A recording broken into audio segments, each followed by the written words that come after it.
रहे हैं और क्रिस्त जन्मोत्सव को मना रहे हैं। लेकिन मैं आपको बताना चाहता हूं कि क्रिस्त जन्मोत्सव का कोई तारीख नहीं दिया है। जैसा बहन बता रही थी, क्रिस्त जन्मोत्सव का कोई तारीख नहीं दिया है, और इसलिए भी नहीं दिया है क्योंकि परमेश्वर किसी भी रीति रिवाज को नहीं चाहता है ना। क्यों नहीं दिया? क्योंकि परमेश्वर किसी भी रीति रिवाज को नहीं चाहता है।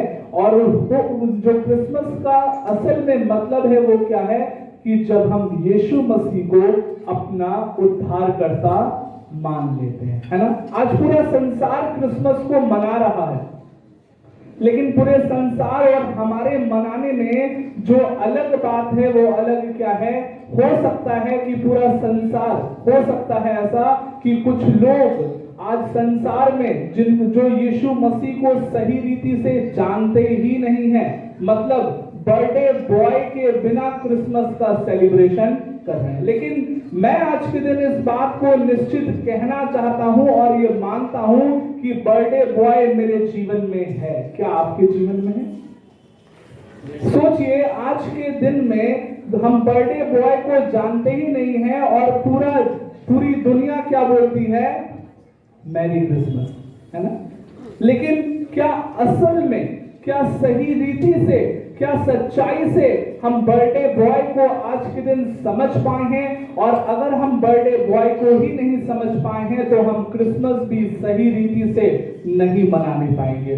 सो हमें आज के दिन उस जीसस क्राइस्ट को, उस यीशु मसीह को जिसका जन्म इस पृथ्वी पर हुआ था, है ना। और इसका ये मतलब बिल्कुल भी नहीं है कि उसका जो आरंभ है वो 2000 साल पहले केवल क्रिसमस में हुआ, वो आदि काल से है। लेकिन पृथ्वी पर 2000 साल पूर्व इस दुनिया में, दुनिया के उद्धार के लिए, इस जगत के उद्धार के लिए दुनिया में जन्म लिया। सो मेरे प्रियो, हम आज के दिन देखेंगे लूका रचित सुसमाचार, लूका रचित सुसमाचार उसका 1 अध्याय,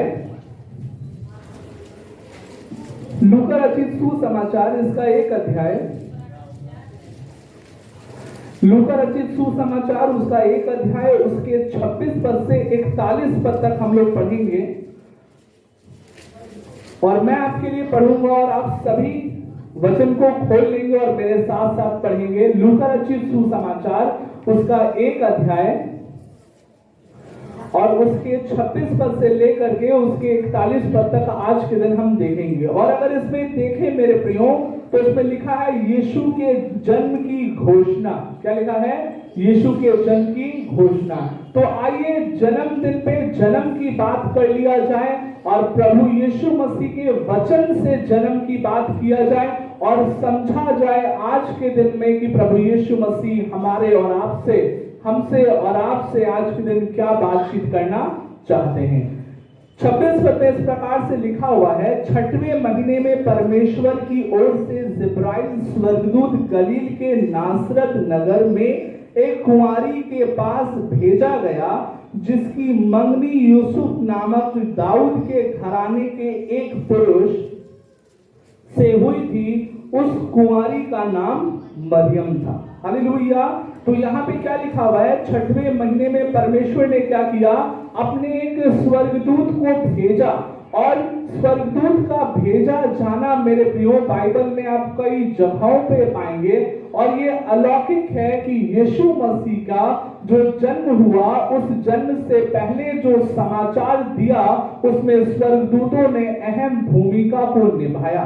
और यहां पर भी आप एक स्वर्गदूत का नाम देख रहे हैं, जिब्राइल स्वर्गदूत। अगर बाइबल के इतिहास को समझे और बाइबल की गहराई को अगर हम समझेंगे तो जो नासरत जो जगह थी, जो नासरत जगह थी, वो जगह, लोग उस जगह को बहुत अच्छा नहीं मानते थे।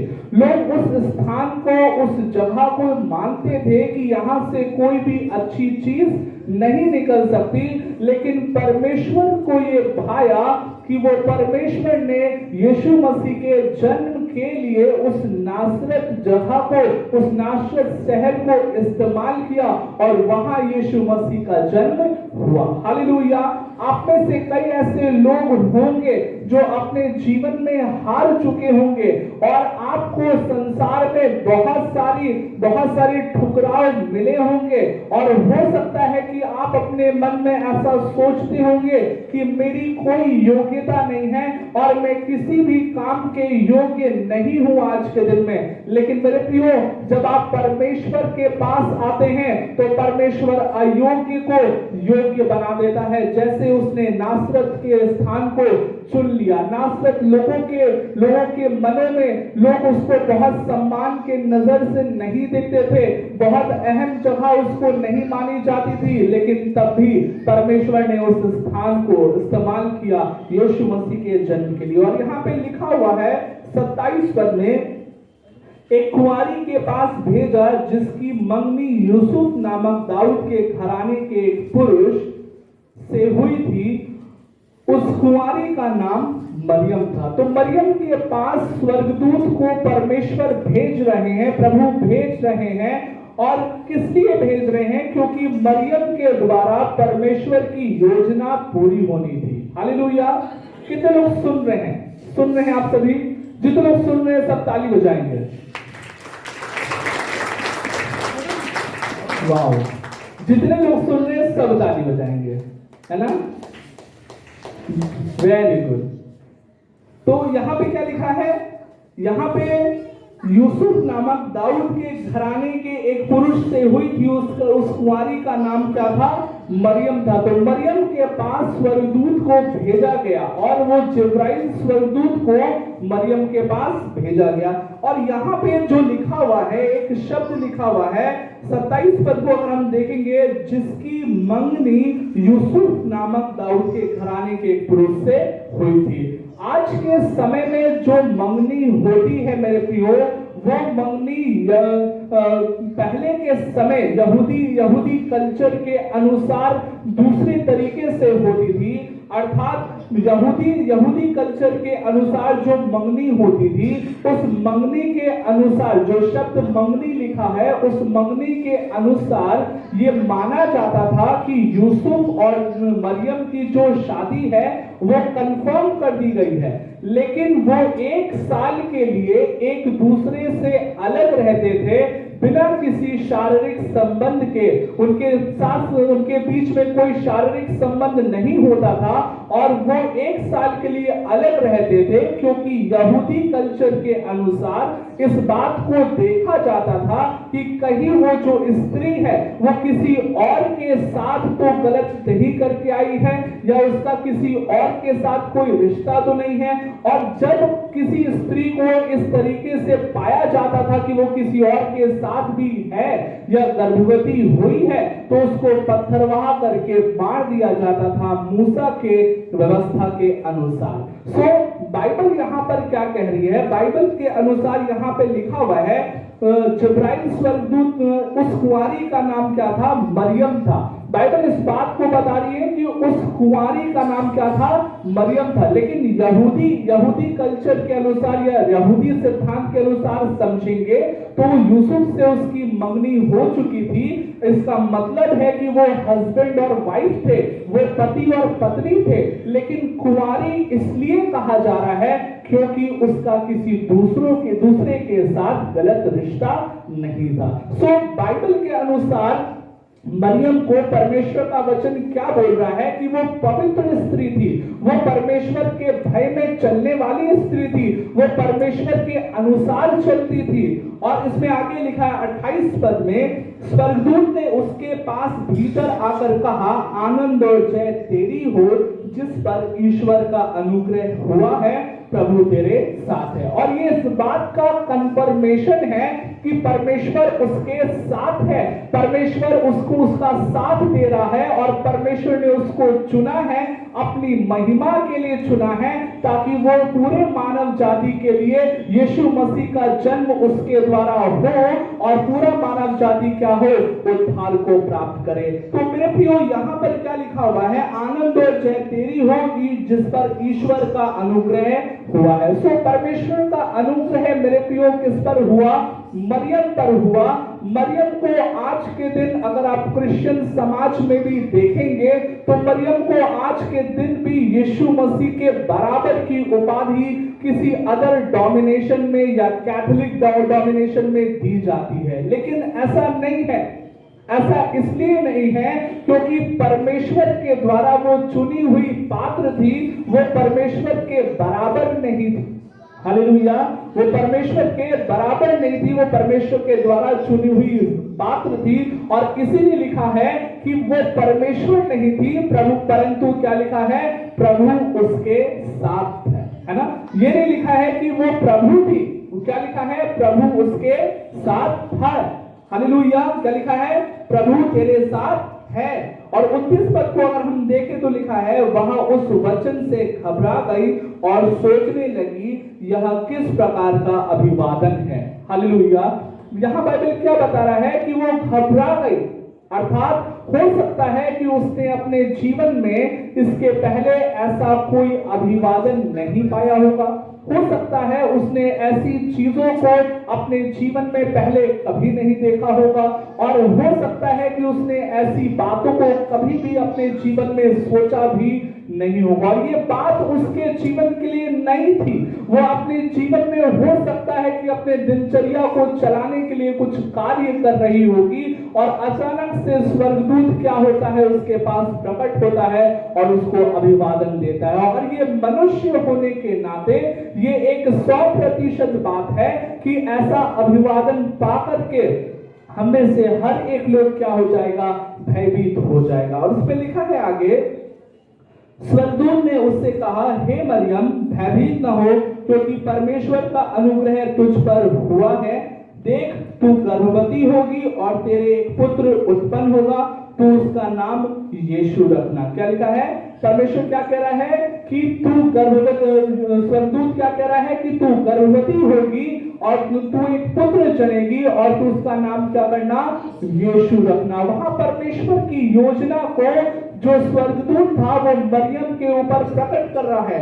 और 32 पद इस बात को बता रहा है, वह महान होगा और परम प्रधान का पुत्र कहलाएगा और प्रभु परमेश्वर उसके पिता दाऊद का सिंहासन उसको देगा और वह याकूब के घराने पर सदा राज्य करेगा और उसके राज्य का अंत न होगा। और इन दोनों पदों को अगर हम देखेंगे तो इन दोनों पदों को मिला करके इन दोनों पदों में 5 भविष्यवाणियां यीशु मसीह के लिए की गई है। कितनी भविष्यवाणियां?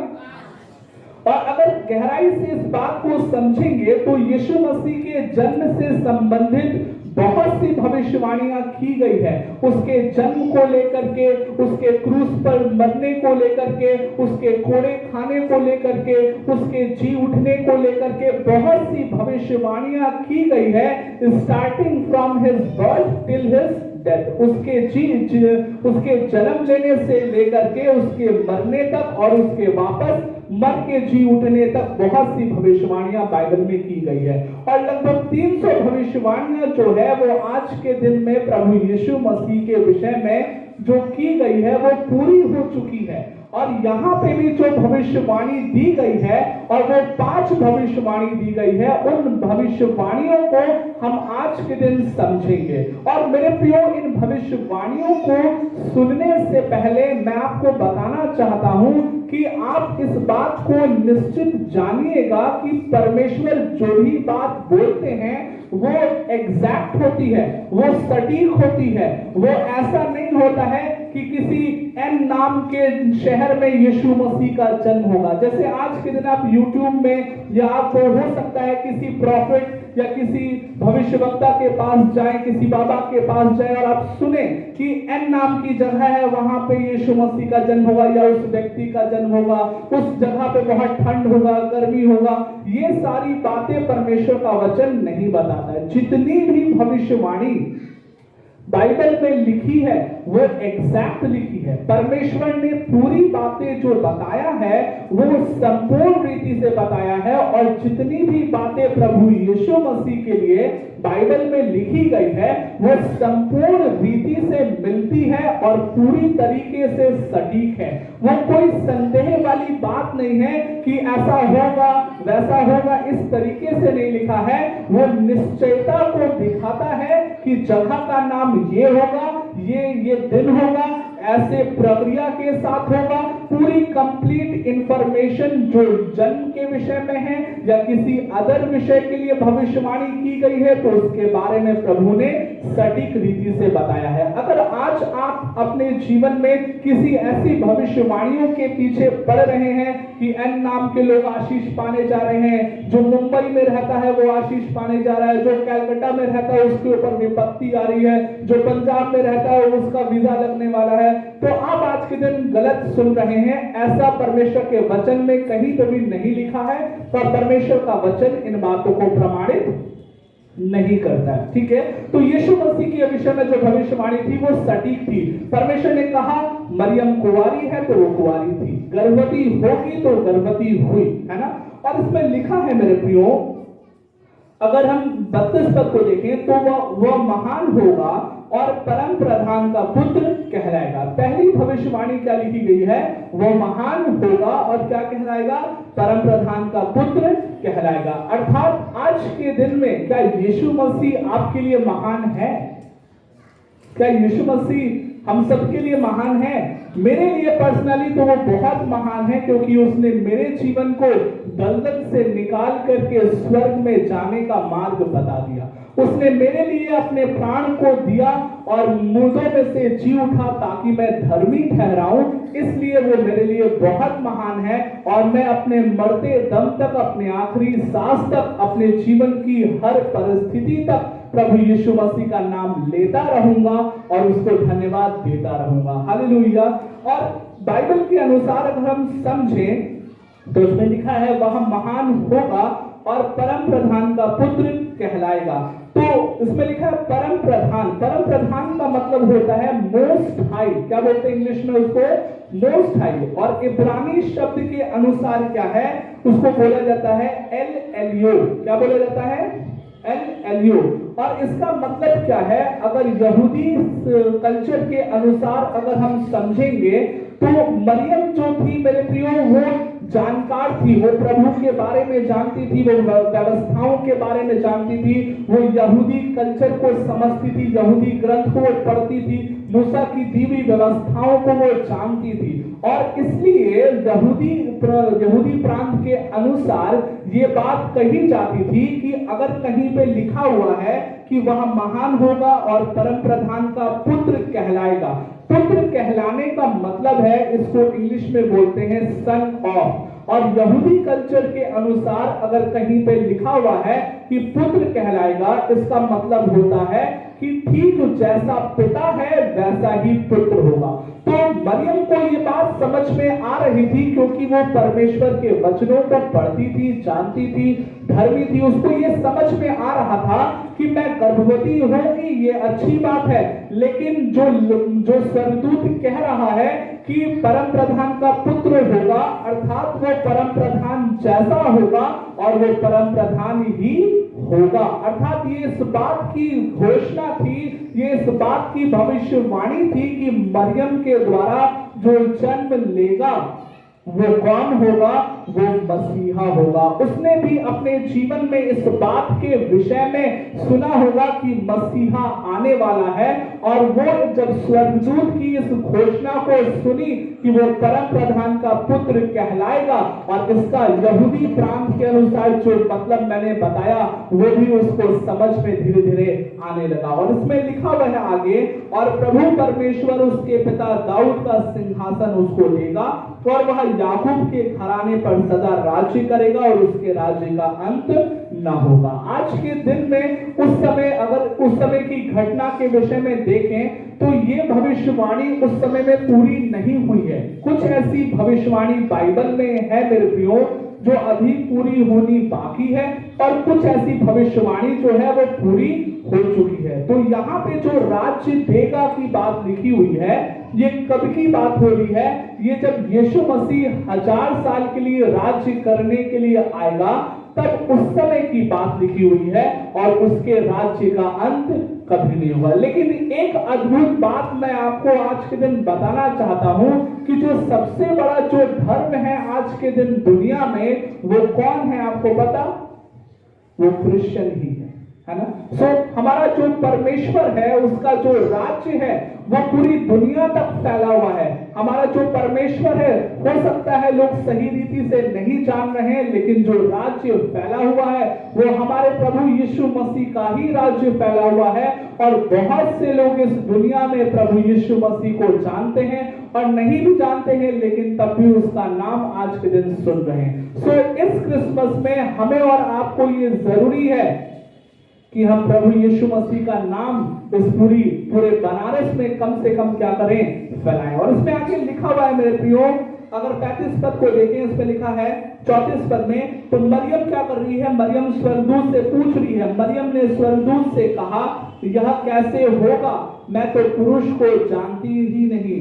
स्वर्गदूत ने उसको उत्तर दिया, पवित्र आत्मा तुझ पर उतरेगा और परम प्रधान की सामर्थ तुझ पर छाया करेगी, इसलिए वह पवित्र जो उत्पन्न होने वाला है परमेश्वर का पुत्र कहलाएगा। और बाइबल क्या बता रही है कि स्वर्गदूत उसको समझा रहा है कि इसलिए जो उत्पन्न होने वाला है वो परम प्रधान का पुत्र कहलाएगा। अर्थात कहीं ना कहीं मरियम को ये बात समझ में आने लगी थी कि जो मसीहा जो जन्म लेने वाला है, जो मसीहा जन्म लेने वाला है, उस मसीहा के जन्म लेने का कारण कौन है? मरियम ही है। ये बात थोड़ी थोड़ी समझ में उसको आने लगी थी। और इस वचन को हम फिर से पढ़ेंगे, पवित्र आत्मा तुझ पर उतरेगा और परम प्रधान की सामर्थ तुझ पर छाया करेगी, इसलिए वह पवित्र जो उत्पन्न होने वाला है परमेश्वर का पुत्र कहलाएगा। तो यहाँ पे एक शब्द दिया है मेरे प्रियो, और वो शब्द क्या है? छाया करेगा। क्या लिखा हुआ है? सामर्थ तुझ पर क्या करेगा? छाया करेगी। आइए हम वचन से कुछ देखेंगे। निर्गमन उसका 40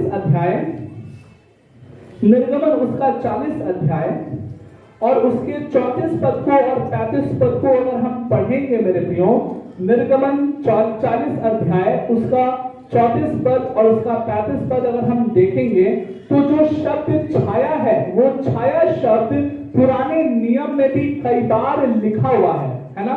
एक्सोडस चैप्टर 40 कई बार कई जगहों पे ये लिखा हुआ है। छाया शब्द कई जगहों पे लिखा हुआ है। और छाया शब्द का मतलब क्या होता है? ओवर शैडो, है ना। क्या मतलब होता है? इंग्लिश में अगर हम समझेंगे तो उसका मतलब होता है ओवर शैडो। आइए 34 पद को पढ़ते हैं। तब बादल मिलाप वाले तंबू पर छा गया। क्या लिखा है? छा गया ना। क्या मतलब है इसका? कि उस पूरे तंबू को क्या कर लिया? परमेश्वर का तेज क्या हो गया? घेर लिया। और बाइबल में लिखा हुआ है, और यहोवा का तेज निवास स्थान में भर गया। क्या लिखा है? यहोवा का तेज क्या हो गया? निवास स्थान में भर गया। 35 पद, और बादल मिलाप वाले तंबू पर ठहर गया और यहोवा का तेज निवास स्थान पर भर गया। इस कारण मूसा उसमें प्रवेश न कर सका। क्या लिखा है? इस कारण मूसा उसमें प्रवेश न कर सका। आपको पता होगा मेरे प्रियो कि किसी भी बच्चे का अगर जन्म होता है तो प्राकृतिक रूप से दो लोगों के, माता और पिता दोनों का अंश उसमें होता है। दोनों का बीज उसमें क्या होता है? पिता का बीज उसमें होता है। लेकिन यहाँ पे जो जन्म के विषय में दिया गया है बाइबल में, ये एक अलौकिक जन्म है। ये एक अलौकिक जन्म के विषय में दिया गया है। यहाँ पे यूसुफ क्या है, वो मरियम के पास जाता नहीं है। यूसुफ का कोई भी बीज जो है वो मरियम से नहीं मिला है, लेकिन तब भी यीशु मसीह का जन्म क्या हो जा रहा है, पवित्र आत्मा की सामर्थ से हो जा रहा है। मेरे प्रियो, इस बात को हमें समझने की जरूरत है आज के दिन में कि जो भी बालक जन्म लेगा, अगर वो संसार के मनुष्य के द्वारा जन्म लेगा तो उसमें पाप होगा, लेकिन यीशु मसीह के विषय में लिखा है कि वो निष्कलंक निष्पाप मेमना था परमेश्वर का, उसमें कोई भी पाप नहीं था। इसीलिए परमेश्वर को ये भाया कि बिना यूसुफ के अर्थात परमेश्वर की सामर्थ्य के द्वारा क्या हो, यीशु का क्या हो, जन्म हो। लेकिन एक बात सामने आती है, ये तो हमें पता चल गया कि यूसुफ के बीज के द्वारा यीशु मसीह का जन्म नहीं हुआ है, लेकिन मरियम जो उसकी माता, जो संसारिक माता थी, उसका तो अंश गया होगा, उसका तो पाप का अंश गया होगा उसके जीवन में, या वो जब जन्म ले रहा होगा तो मरियम के पाप का अंश तो उसके साथ मिल गया होगा। और इसी बात को समझाने के लिए मैंने आपको ये पद पढ़वाया है, निर्गमन 40 अध्याय, जिसमें क्या लिखा हुआ है कि वो पूरा स्थान क्या कर लिया, परमेश्वर की सामर्थ से भर गया और मूसा उसमें प्रवेश नहीं कर पाया। परमेश्वर ने मरियम के घर को क्या बना, गर्भ को क्या बना दिया, अपनी सामर्थ से इस रीति से भर दिया कि उसमें पाप प्रवेश नहीं कर पाया। और इसीलिए वो कौन है, इसीलिए वो यीशु जो जन्म लिया वो परमेश्वर है। अर्थात दूसरे शब्दों में अगर मैं कहूं, लीगल तरीके से, संसारिक तरीके से जो यीशु के माता पिता थे वो यूसुफ और मरियम थे, लेकिन यूसुफ का कोई अंश यीशु मसीह में नहीं था और ना ही मरियम का कोई अंश यीशु मसीह में था, नहीं था, क्योंकि परमेश्वर ने उसके गर्भ को क्या कर लिया था। बाइबल यहां बता रहा है, परमेश्वर का वचन 35 पद में, स्वर्गदूत ने उसको उत्तर दिया, पवित्र आत्मा तुझ पर उतरेगा, परम प्रधान की सामर्थ तुझ पर छाया करेगी। और जैसा पुराने नियम में, पुराने नियम के वचनों के अनुसार जब परमेश्वर किसी स्थान पर छाया करता था, जब मूसा की व्यवस्था के अनुसार जब परमेश्वर किसी स्थान पर छाया करता था तो उसको महापवित्र स्थान बना देता था, और जब वो महापवित्र स्थान बन जाता था तो उसमें कोई भी पाप प्रवेश नहीं कर सकता था। इसीलिए मेरे प्रियो, मरियम का कोई भी अंश उस यीशु मसीह के अंदर नहीं मिला, और इसीलिए वो यीशु मसीह निष्पाप था और निष्कलंक था। और बाइबल भी इस बात को प्रमाणित करती है। अगर आप पहला पत्रस उसका 2 अध्याय और उसके 22 पद को पढ़ेंगे तो आपको मिलेगा। पहला पत्रस, कोई भी पढ़ देगा इसको, पहला पत्रस उसका 2 अध्याय और उसके 22 पद को आप पढ़ेंगे। न तो उसने पाप किया और न उसके मुंह से छल की कोई बात निकली। क्या लिखा है? न तो उसने पाप किया, न तो उसके मुंह से छल की कोई बात निकली। वो परमेश्वर था और वो ऐसा परमेश्वर था जिसने कोई भी पाप न किया और कोई भी छल की बातें न की। अर्थात इसी बात को मैं आपको समझा रहा था कि वो निष्कलंक था, वो निष्पाप मेमना था हमारे परमेश्वर का। सो मेरे प्रियो, हमें इस बात को समझने की जरूरत है कि हम सभी का जो अगुवा है, हम सभी का जो प्रभु है, वो यीशु मसीह है। और वो कैसा परमेश्वर है? वो पवित्र परमेश्वर है। और हमें भी आज के दिन इस क्रिसमस में इस बात को समझने और अपने जीवन में इस बात को बनाने की जरूरत है कि क्या हम पवित्रताई में चल रहे हैं। हमें आज के दिन इस क्रिसमस में इस बात को समझना है कि यीशु के जन्म में पूरी पवित्रताई थी और वो जन्म पवित्र आत्मा अर्थात परमेश्वर की सामर्थ्य से हुआ है। लेकिन क्या आज के दिन हम मसीहों का जीवन पवित्र है? क्या हम मसीही अपने जीवन को पवित्रताई में बिता रहे हैं? और अगर आज के दिन हम अपना जीवन पवित्रताई में बिता रहे हैं तो हमारे परमेश्वर के नाम को जरूर महिमा मिलेगी। आमीन, हालेलुया, क्या मिलेगी महिमा। सो ये एक आनंद की बात है मेरे प्रियो कि मनुष्य के अंश के द्वारा या मनुष्य के बीज के द्वारा प्रभु यीशु मसीह का जन्म नहीं हुआ, वो पवित्र आत्मा की सामर्थ से जन्म हुआ है। हालेलुया। कोई भी मेरे लिए पढ़ देगा गलातियों उसका 4 अध्याय उसका 4 पद।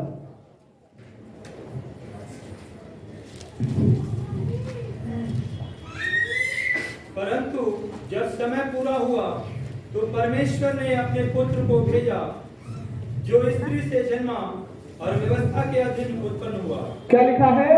जो स्त्री से जन्मा। और उसके पहले क्या लिखा है मेरे प्रियो कि परमेश्वर ने अपने पुत्र को भेजा। आज संसार में लोग ये कहते हैं कि यीशु मसीह तो 2000 साल पहले ही इस दुनिया में आया, लेकिन आपको इस बात को समझने की जरूरत है कि प्रभु यीशु मसीह 2000 साल पहले इस दुनिया में आया, लेकिन वो उसके पहले भी था। उसकी उपस्थिति, उसका जो एग्जिस्टेंस है वो उसके पहले भी था, क्योंकि गलातियों 4 अध्याय उसका 4 पद कहता है कि जब समय पूरा हुआ तो उसने अपने पुत्र को क्या किया? भेजा। जब समय पूरा हुआ तो उसका पुत्र था। समय पूरे होने से पहले भी वो यीशु मसीह था, लेकिन जब समय पूरा हो गया तो वो यीशु मसीह जो था पहले से वो संसार में आ गया मानव जाति के उद्धार के लिए। और इसका मतलब ये नहीं है मेरे प्रियो कि यीशु मसीह का जन्म केवल 2000 साल पहले हुआ।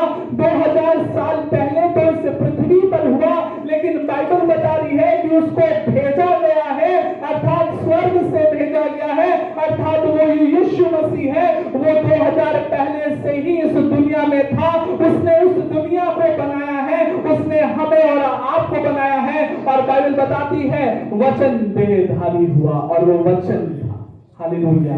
क्या आप समझ पा रहे हैं मेरी बात को? तो हमें इस बात को समझना है कि क्रिश्चियंस जो हैं, जो यीशु मसीह आया है वो 2000 साल पहले पृथ्वी पर आया है। उसके पहले भी प्रभु था, उसके पहले भी वचन था, और वचन के द्वारा ही हमारा आपका इस दुनिया का निर्माण किया गया है मेरे प्रियो। सो आज के दिन हमें इस बात को हमें अपने जीवन में समझने की जरूरत है कि जो यीशु मसीह का जन्म हुआ है वो नेचुरल तौर पर इस पृथ्वी पर मरियम के द्वारा हुआ है, लेकिन उसके पहले भी उसकी उपस्थिति थी। लेकिन मैं आपको ये समझा रहा था कि प्रभु यीशु मसीह का जो जन्म हुआ है वो मरियम के द्वारा हुआ है। मरियम क्या है? मरियम एक माध्यम है। हमें मरियम को परमेश्वर मान के नहीं पूजना है या यीशु मसीह के बराबर मान के या जान के नहीं पूजना। आइए वचन में देखेंगे 36 पद में क्या लिखा हुआ है। और देख तेरी कुटुंबनी इलीशिबा के भी बुढ़ापे में पुत्र होने वाला है, यह उसका जो बाज कहलाती थी 6वां महीना है। और बाइबल यहाँ पर स्वर्गदूत के द्वारा मरियम को ये बता रहा है कि एक चिन्ह दिया जा रहा है कि जो भी चीजें बताई गई है वो चीज केवल हवा में बातचीत नहीं की गई है, परंतु उस चीज का आधार है। अगर स्वर्गदूत कह रहा है कि यीशु मसीह का जन्म मरियम के द्वारा होगा तो उसका एक चिन्ह है, और वो चिन्ह क्या है? वो स्वर्गदूत ने भी क्या दिया है? चिन्ह दिया है। और वो चिन्ह क्या दिया है? और देख तेरी कुटुंबनी एलीशिबा के भी बुढ़ापे में पुत्र होने वाला है। एलीशिबा जो थी वो 5 थी, उसको कोई भी संतान नहीं हो रहा था, लेकिन परमेश्वर के अनुग्रह के द्वारा उसको संतान हुआ। और उसी के बारे में क्या बता रहा है? स्वर्गदूत एक चिन्ह दे रहा है और एक बात बता रहा है, मरियम को बता रहा है कि पुत्र होने वाला है, यह उसका जो बाज कहलाती थी 6वां महीना है। और एकदम एग्जैक्ट प्रोफेसी की गई है, एकदम एग्जैक्ट, एकदम सटीक भविष्यवाणी की गई है। कोई भी इधर उधर की बातें नहीं की गई है। परमेश्वर के द्वारा ये बताया गया कि एलीशिबा का कौन सा महीना चल रहा है? ये 6वां महीना चल रहा है। सो मेरे प्रियो, हमें आज के दिन इस बात को समझने की जरूरत है कि परमेश्वर हमारे जीवन को जो हमारे जीवन को प्रभु यीशु मसीह दिया है, आज के दिन हमारे जीवन में अगर प्रभु यीशु मसीह है तो वो परमेश्वर के अनुग्रह के द्वारा है। अगर यीशु मसीह बिना पाप के इस दुनिया में आ सकता है तो वो हमारे पाप को मिटा भी सकता है। अगर यीशु मसीह इस दुनिया में बिना पाप के रह सकता है तो वो हमारे जीवन के गुनाहों को हमारे जीवन से अलग भी कर सकता है और हमें स्वर्ग में भी ले जा सकता है। हमें आज के दिन क्या करने की जरूरत है? इस क्रिसमस में अपने प्रभु यीशु मसीह पर सही रीति से विश्वास करने की जरूरत है। अपने जीवन में परमेश्वर के वचन के अनुसार चलने की जरूरत है। अपने जीवन को परमेश्वर के वचन के अनुसार बनाने की जरूरत है। तब उस परमेश्वर की महिमा जो स्वर्ग में है हमारे जीवन के द्वारा होगी। Hallelujah, hallelujah. क्या आप तैयार हैं? क्या आप परमेश्वर की महिमा करेंगे? क्या परमेश्वर की महिमा करेंगे? आइए बाइबल में देखते हैं मरियम ने इन सारी बातों का जो निष्कर्ष है, जो सारी बातों के विषय में सुनने के बाद उस मरियम ने क्या बोला। 37 पद में लिखा है, क्योंकि जो परमेश्वर की वचन की ओर से होता है वह प्रभाव रहित नहीं होता। क्या कह रहा है कि जो भी बात स्वर्गदूत आपने बोली है, जो भी स्वर्गदूत है तुमने मेरे जीवन में जो संदेश दिया है वो संदेश प्रभाव के साथ होगा। और मुझे ये पता है कि जो भी बात होगी वो प्रभाव रहित नहीं होगी। 38 पद में लिखा हुआ है, मरियम ने कहा, देख मैं प्रभु की दासी हूँ, मुझे परमेश्वर के वचन के अनुसार है। तब स्वर्गदूत उसके पास से चला गया। मेरे प्रियो, आज के दिन हमारे जीवन में जो क्रिसमस का संदेश है वो क्रिसमस का संदेश यही है कि क्या हम और आप परमेश्वर के दास और दासी हैं? क्या हम और आप परमेश्वर के दास और दासी हैं? मरियम को स्वर्गदूत के द्वारा संदेश मिल गया। आज और आपने पहले भी कई लोगों के द्वारा संदेश सुना होगा, लेकिन क्या आज तक आप अपने जीवन में परमेश्वर के दास और दासी बन सके हैं? क्या वो दास और दासी जो परमेश्वर आपके जीवन में देखना चाहता है, जो स्वरूप देखना चाहता है, क्या उस स्वरूप को, उस मानसिकता को, उस हृदय को, उस दास के स्वभाव को क्या आप अपने जीवन में ला सके हैं? और दास के स्वभाव का मतलब अगर हम समझेंगे, जो हमने देखा 38 पद में, तो दासी का जो मतलब होता है वो होता है इंग्लिश में हैंडमेड, अर्थात सबसे जो नीचे वाले जो नौकर होते हैं उसके बारे में लिखा है। मरियम ने अपने आप को परमेश्वर को जब सौंपा तो बड़ा करके नहीं सौंपा। उसने बोला कि मैं परमेश्वर की दासी हूँ, मैं सबसे छोटी हूँ, मैं जो काम करूंगी वो सबसे नीचे वाला काम करूंगी, और जो परमेश्वर को भाएगा वो मेरे जीवन से होगा। अगर परमेश्वर चाहेगा मैं नीचे काम करूं या मैं छोटा काम करूं तो वो मैं करूंगी। और अगर इस पूरे इस वचन के अनुसार अगर हम समझे मेरे प्रियो, अगर कोई स्त्री बिना पति के अगर गर्भवती हो जाती है तो सोचिए कितने लज्जा की बात है। कोई महिला अगर बिना पति के गर्भवती हो जाती है तो ये समाज जहां हम रह रहे हैं, हम इस समाज में उस स्त्री को गलत जरूर कहेंगे। सोचिए वो जो मरियम थी वो अपने जीवन में बहुत से लज्जा के कारण को झेला होगा उसने, और संपूर्ण रीति से मैं ये मानता हूं कि वो दासी का स्वभाव उसने अपने जीवन में ग्रहण किया। क्योंकि बाइबल में आप अगर पढ़ेंगे तो यीशु मसीह को इस बारे में सुनना पड़ता था। यीशु मसीह को सुनना पड़ता था कि तू व्यभिचार का पुत्र है। व्यभिचार के द्वारा उत्पन्न हुआ जो लोग थे, जो यहूदी समाज के जो लोग थे, वो यीशु मसीह को मानते थे कि वो अनवांटेड चाइल्ड है। अगर आप पढ़ेंगे यूहन्ना उसका 8 अध्याय उसके 41 पद को, तो देखिए वहां पे क्या लिखा है। इस क्रिसमस में मेरे प्रियो हमें अपनी लज्जा को छोड़ देना है और हमें दास का स्वरूप धारण कर लेना है। और देखिए यूहन्ना उसका 8 अध्याय उसके 41 पद में क्या लिखा हुआ है। यूहन्ना उसका 8 अध्याय उसका 41 पद, तुम अपने पिता के समान काम करते हो उन्होंने उससे कहा, हम व्यभिचार से नहीं जन्मे, हमारा एक पिता है अर्थात परमेश्वर। क्या लिखा है? हम व्यभिचार से नहीं जन्मे, अर्थात लोग उसको क्या कर रहे थे? शास्त्री उसको क्या कर रहे थे? उसको ताना दे रहे थे कि हम जो हैं हम व्यभिचार से नहीं जन्मे हैं, परंतु ये बता रहे थे, ये अंकित कर रहे थे, ये संबोधित कर रहे थे कि तुम्हारा जो जन्म हुआ है वो कैसे जन्म हुआ है? वो व्यभिचार के द्वारा जन्म हुआ है। मेरे प्रियो, ऐसा हो सकता है जब आज के दिन आप इस चर्च में आए होंगे, जब आप अपने घरों में परमेश्वर का नाम लेते होंगे, तो वो लोग आपको जो देखते हैं समाज में आज के दिन, वो कहते होंगे, देखो ये तो बड़ा धर्मी व्यक्ति है, देखो यही था वो प्रार्थना करने वाला, यही है वो क्रिश्चियन, यही है वो ईसाई, यही है जो दिन भर प्रभु प्रभु प्रभु प्रभु करता रहता है। लेकिन मेरे प्रियो, हमें किस चीज का स्वभाव आज के दिन धारण कर लेना है? हमें दास का स्वभाव धारण कर लेना है। और मरियम ने बोला कि अगर परमेश्वर की ओर से है, स्वर्गदूत कह रहा है कि ये वचन प्रभाव रहित नहीं होगा, ऐसा होगा, तो मरियम ने क्या बोला कि मैं परमेश्वर की बात को जैसा एक दास मानता है, जैसा एक दासी ग्रहण करती है, जैसे एक दास पालन करता है, वैसे मैं भी पालन करूंगी। मेरे प्रियो, आज आपको परमेश्वर का संदेश दिया जाता है, हर रविवार को आपको परमेश्वर का संदेश दिया जाता है,